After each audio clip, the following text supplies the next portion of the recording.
গ্রাম পঞ্চায়েতের লাগানো গাছ বন দপ্তরের অনুমতি ছাড়াই কেটে ফেলার অভিযোগ বন দপ্তরের অনুমতি ছাড়াই পঞ্চায়েতের লাগানো বড় বড় গাছ বিনা টেন্ডারে কেটে নেওয়া হয়েছে।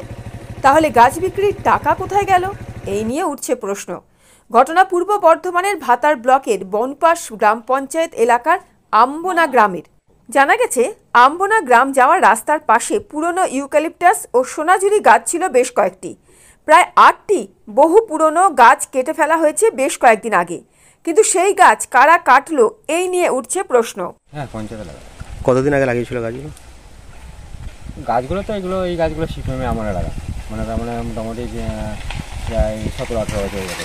এটা আম্বনা। এই কয়েকটা গাছ ছিল, বড় বড় গাছ, এটা বলছে 7টা-8টা গাছ কেটে নেওয়া হয়েছে। আপনারা কি জানেন কারা কেটেছে, কেন কেটেছে? না কিছু বলতে হবে। কতদিন আগে কাটা হয়েছিল এগুলো? কাটা মাস দেড়েক হবে। কি গাছ ছিল এখানে? এই কটা ইউসি গাছ ছিল, বড় বড় গাছ। হ্যাঁ, বড় ব্যাপারই গাছ। কেন কেটেছে কিছু বলেছে? সব ব্যাপারে কিছু বলতে পারছি। কে কেটেছিল এই গাছটা তা বলতে পারবো না। মানে দেখেননি আপনারা? কাঠা দেখেছি, মানে কে কেটেছিল, বাইরের লোক কেটেছিল, অনেকে কেটেছিল। আমার তো দিনের দিকে কেটেছিল না রাতের দিকে? না, দিনের দিকেই কেটেছিল। ঠিক আছে, তাহলে গাছের কারা কাটা করাচ্ছে, টাকাটা কোথায় জমা পড়লো এগুলো কিছু জানেন না? কিছু। কি নাম আপনার? সমীর মন্ডল। ওটা যে 7টা গাছে টেন্ডার হয়নি মনে হয়, বললো 7টা গাছে এটা 36,000 টাকা দাম হয়েছিল। কেটেছিল কে সেটা আমি জানি। পঞ্চায়েত কেটেছিল না কোনো ব্যক্তি কেটেছিল সেটা আমি বলতে পারবো না। কোনো আলোচনা হয়নি এটা পঞ্চায়েত? আপনি তো পঞ্চায়েতের সদস্য। এটা তো সবাই জানে, তো পঞ্চায়েতের প্রধান, তারপরে অঞ্চল সভাপতি সবাই তো জানে যে এই গাছটা 7টা গাছ কাটা হয়েছে। এই বিষয়ে বনপাশ গ্রাম পঞ্চায়েতের প্রধান চম্পা আরুষ বলেন, স্থানীয় পঞ্চায়েত সদস্যার মাধ্যমে রাস্তার উপর গাছ কাটার জন্য একটি নো অবজেকশন সার্টিফিকেটের আবেদন জমা পড়েছিল এবং তাকে সেই সার্টিফিকেটও দেওয়া হয়েছে। তবে গাছগুলি কারা কেটেছে তার জানা নেই, সে বিষয়ে খোঁজ নিয়ে দেখতে হবে। ম্যাডাম, আমরা গ্রাম যাওয়ার রাস্তাতে কয়েকটা গাছ কাটা হয়েছে, তো ওইগুলো কি পঞ্চায়েত থেকে টেন্ডার করেই গাছ কাটা হয়েছে? কিছু বলতে? না, টেন্ডার করে মানে কি ওখান থেকে ওই রাস্তা নাকি হচ্ছে ওর জন্য কিছু গাছ পড়েছিল, মানে রাস্তার মধ্যে পড়েছিল। ওই হিসাবে ওখানকার সদস্যরা লিখিত দিয়েছে, একটা অ্যাপ্লিকেশন জমা পড়ে আছে, এবার ওই হিসাবে আমাদের দেওয়া হয়েছে। আর অন্য কোনো কারণ হিসাবে এরপর ওটা আমরা আরো এটা দেখি যে গাছটা কারা কেটেছে কিছু জানেন? কে কেটেছে? এবার কোনো খবর বলতে সেরকম আমার কাছে নেই, আমি অফিসে না ওটা করে জেনে তারপরে আমি বলবো।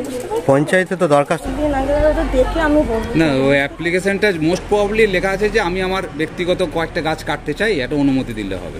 তো ওটা তো অ্যাকচুয়ালি পঞ্চায়েতের গাছ, তাই না? ব্যক্তিগত গাছ এবার বলুন তো ওটা কোনো রেগুলেশন হয়নি, কোনো মিটিং আলোচনা হয়নি? না, ওটা মিটিংয়ে এমনি কোনো কিছু হয়নি, কিন্তু ওরকম একটা এনওসি দেওয়া হয়েছে। আমি বলবো না যে হয়নি, একটা দরখাস্ত পড়েছে অ্যাপ্লিকেশন, মানে আপনার সদস্য। গাছটা কারো ব্যক্তিগত গাছ না? এলাকার সদস্য দিয়েছে আমাকে, সেই পরিপ্রেক্ষিতে তো আমাকে করতে হয়, তাই না? গাছটা কারো ব্যক্তিগত গাছ না পঞ্চায়েতের গাছ? আমি বলতে পারবো না, এখন জানি না, বুঝতে পারছি। আচ্ছা, এবার আমার শেষ প্রশ্ন, ওই গাছের কোনো টাকা কি পঞ্চায়েতের ফান্ডে জমা পড়েছে এরকম কোনো খবর কিছু জানেন? না, ওটা আমি জেনে বলবো। জানা যাচ্ছে, আম্বনা এলাকার বাসিন্দা খোকন নায়েক নামে এক কাঠ ব্যবসায়ী বনপাশ গ্রাম পঞ্চায়েতে সেই গাছগুলি মালিকানার দাবি জানিয়ে গাছগুলি কাটার জন্য এনওসি দেওয়ার আবেদন জানিয়েছিল। সমগ্র ঘটনায় এলাকায় চাঞ্চল্য ছড়িয়েছে। পূর্ব বর্ধমানের জেলাশাসক আয়েশা রানী জানান, পুরো বিষয়টি খতিয়ে দেখা হচ্ছে। তিনি একটি লিখিত অভিযোগপত্র পেয়েছেন। আমাদের কাছে এরকম একটা অভিযোগ এসেছে, সেটা আমরা বিডিওকে বলবো এগুলো পুরোটা তদন্ত করে আমাদের কাছে রিপোর্ট দিয়ে দিতে। যদি কোনো কিছু যদি হয়ে থাকে সেটার এগেনস্টে আমরা ব্যবস্থা নেব। ভাতার থেকে আমিরুল ইসলামের রিপোর্ট, মোবাইল নিউজ 910।